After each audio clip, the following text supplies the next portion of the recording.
Hello friends, అసలు దేవరా ఎవరు, బైరా ఎవరు, దేవరా కొడుకు ఎవరు, ఇవన్నీ కూడా క్లియర్గా ఎక్స్ప్లెయిన్ చేస్తారనమాట. మరి స్పాయిలర్ ఎలర్ట్ చెప్తున్నాను, ఎందుకంటే 99% యాప్ట్గా ఉంటుంది. ఫుల్ స్టోరీ అనేది ఏ విధంగా ప్రొసీడ్ అయ్యి ఏ విధంగా ఎండ్ అవుతుందో కూడా చెప్తాను. పార్ట్ 2 ఎక్కడ మొదలవుతుందో కూడా చెప్తాను అనమాట. ఇక ట్రైలర్ని బట్టి మనం వెళ్ళిపోదాం భయ్య, ట్రైలర్ బట్టి మాట్లాడుకుందాం. ఇక దేవరా మూవీ భయ్య ఇద్దరు వ్యక్తుల మధ్య కథ. వీళ్ళిద్దరూ మాత్రమే పాత్రధారులు, మిగిలిన వాళ్ళందరూ కూడా సహాయదారులు మాత్రమే. ఆ ఇద్దరే, ఒకటి దేవర, రెండు భైరా. వీళ్ళిద్దరూ అయితే ఆపోజిట్ క్యారెక్టర్లు కాదు భయ్య, వీళ్ళు ప్రాణ స్నేహితులు. వీళ్ళిద్దరూ అన్నాదమ్ములు లెక్క, వీళ్ళిద్దరే తోపులు అన్నమాట ఆ తెగకి.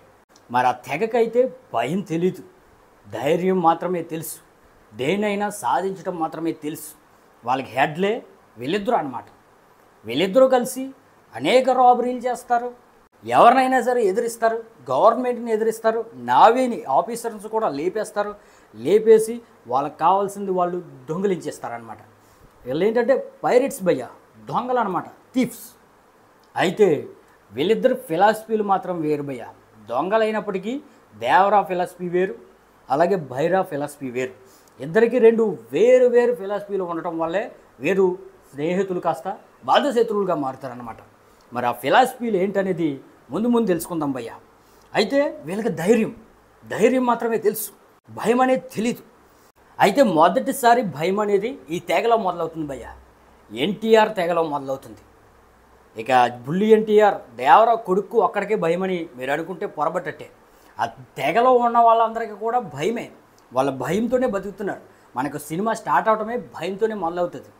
ఇక భైరా మనుషులేమో ధైర్యవంతులు, వీళ్ళేమో భయంతోనే మొదలవుతున్నారు. మరి ఎంత ధైర్యంగా ఉండేవాళ్ళు ఎంత భయంగా ఎందుకు మారారు అనేది మనం ముందుకెళ్తే తెలుస్తుంది భయ్య.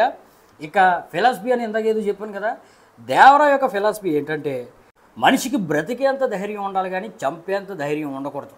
అలాగే ఎన్ని దొంగతనాలు చేసినా ఎన్ని రాబరీలు చేసినా జనాలకి ఏమీ అవ్వకూడదు, వాళ్ళు నా అనుకున్న జనాలకి మాత్రం ఏమీ అవ్వకూడదు. అది దేవరా ఫిలాసఫీ. అయితే భైరా ఫిలాసఫీ అయితే భయ్య జనాలు ఏమైపోయినా పర్లేదు, చచ్చిపోయినా పర్లేదు, తన గోల్ మాత్రం రీచ్ అయిపోవాలి. మరి తన గోల్కి అయితే మాత్రం దేవరా అడ్డుపడతారు, ఎందుకంటే వీళ్ళ ఫిలాసఫీలు వేరు కాబట్టి. ఒక డైలాగ్ కూడా ఉంటుంది భయ్య, ఆ డైలాగ్ ఏంటంటే ఈ కొండ మీద నీ మాటే శాశ్వతం దేవరా, నీ మాటే నువ్వు బ్రతుకున్నంత వరకు నీ మాట ఈ కొండ జనం వింటారు అనే విధంగా భైరా అంటాడు. అంటే ఏదో చెడ్డ పని భైరా చేయబోతుంటే దేవరా అయితే ఆపుతాడు భయ్య. ఆ టైంలో భైరా అయితే ఆగుతాడు, ఈ డైలాగ్ అయితే చెప్తాడు, నువ్వు ఉన్నంత వరకు ఈ కొండ మీద నీ మాటే అందరూ వింటారని.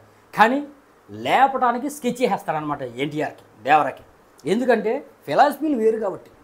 మీకు ఇంకా క్లియర్గా చెప్పాలంటే భయ్య, బాహుబలి మీరు చూశారు, బాహుబలిలో బాహుబలి ఉన్నాడు, బాలాల దేవ ఉన్నారు. వీళ్ళిద్దరూ కూడా మంచి వాళ్ళే, వీళ్ళిద్దరి లక్ష్యం కూడా ఆ కాలకేయుని చంపడమే. కానీ బాహుబలి అయితే జనాలకి హాని కలగకుండా వాళ్ళ జనాల్ని కాపాడుకుంటూ కాలకేయుని చంపడానికి వెళ్తాడు.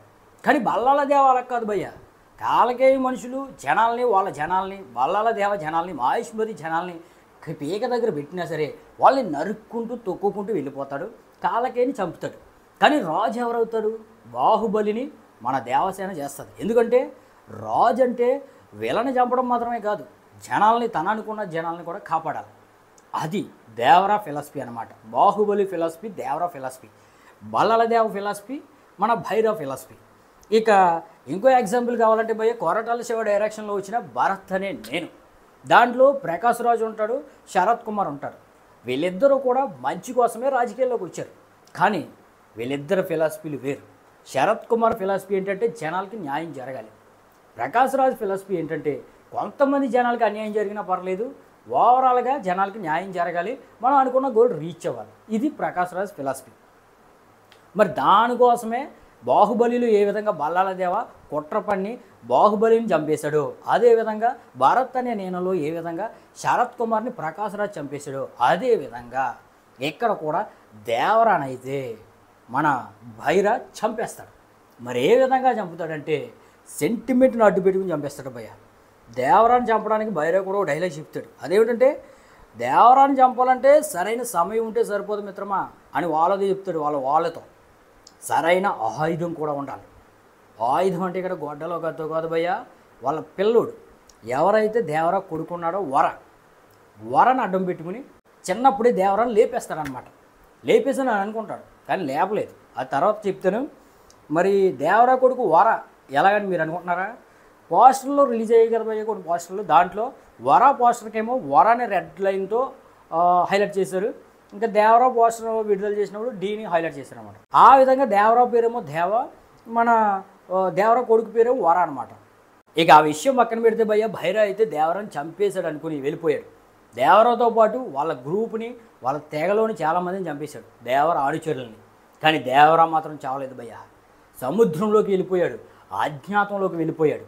సముద్రం పైన ఉన్నాడా, షిప్లో ఉన్నాడా, లేకపోతే అండర్ గ్రౌండ్ ఏదైతే సబ్మెరైన్ ఉందో దాంట్లో ఉన్నాడో తెలియదు, కానీ సొరచేపలను కూడా మచ్చిక చేసుకునే అంతగా సముద్రంలో తన జీవితం అనేది కొనసాగిస్తున్నాడు. సముద్రం మీదకి ఎవడైనా వచ్చి తప్పుడు పని చేశాడంటే వాడిని నరికేస్తున్నాడు.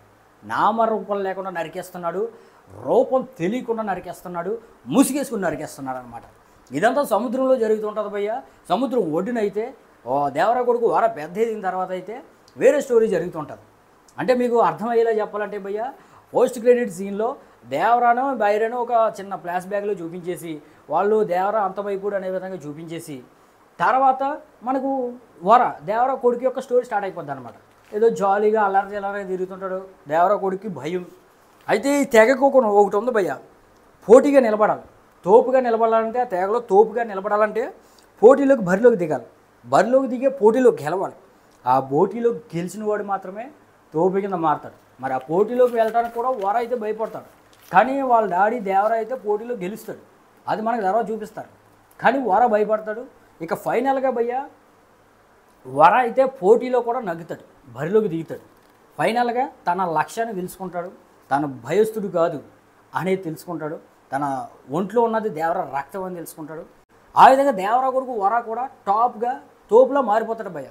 అయితే వర తోపులా మారిపోతాడు కానీ భయ్య, ఆ తోపులా మారేది తన తెగను కూడా ధైర్యం పెంచడానికి తోపులా మారుతాడు. కానీ భైరని వాళ్ళ తండ్రిని చంపినోడిని వరాయే చంపవసరం లేదు, ఎందుకంటే దేవరా చచ్చిపోలేదు కాబట్టి. దేవరాయే వరాతో కలిసి భైరని లేపేస్తాడు భయ్య. మీరు ఫైట్ కూడా చూడొచ్చు, దేవరాకి అలాగే భైరకి ఫైట్ అనేది నైట్ మొదలయ్యి తెల్లారి వరకు కొట్టుకున్నారన్నమాట. తెల్లారి వరకు కుమ్ముకున్నారు. ఫైట్ అయితే అక్కడితో ఎండ్ అయ్యి వరా స్టోరీ అనేది పార్ట్ 2లో మొదలవుతుంది అనమాట. అదనమాట మ్యాటర్. ఎందుకంటే బైరా చచ్చిపోయినా సరే బైరాకి సంబంధించిన అనుచరులు కొంతమంది అసాంఘిక శక్తులు ఉండిపోతాయి కాబట్టి వాళ్ళని లేపడానికి వర పార్ట్ 2లో మనకి దర్శనమిస్తారనమాట. ఈ పార్ట్ 1 అంతా కూడా దేవరా అలరించేస్తాడు భయ్య. అదనమాట మ్యాటర్. మరి ఈ ట్రైలర్ మీరు చూస్తే మీకు ఎలాగ అనిపించింది? ఈ ట్రైలర్పై మీ ఒపీనియన్ అయితే కింద కామెంట్ చేయండి భయ్య.